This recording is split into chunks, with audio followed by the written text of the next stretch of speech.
আসসালামু আলাইকুম ওয়া রাহমাতুল্লাহি ওয়া বারাকাতুহু। কেমন আছেন সবাই? আজকে কথা বলি প্রবাসের মাটিতে বাংলাদেশের ডিমান্ড কেমন?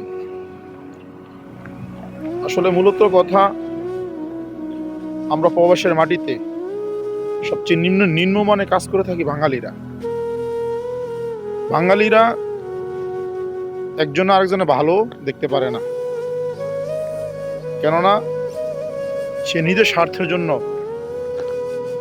সে এমন কিছু কাজ করে যায়, পরবর্তীতে কোনো বাঙালি এসে যদি আরেকটা প্রতিষ্ঠানে কাজ করে অথবা মসজিদে কাজ করে তাহলে আপনার খারাপ করে যায়।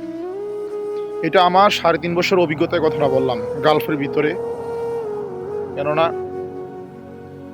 আমার মসজিদের ভিতরে গত ১ বছরের ভিতরে অনেকগুলা লোক দেখছি আসা যাওয়া করে।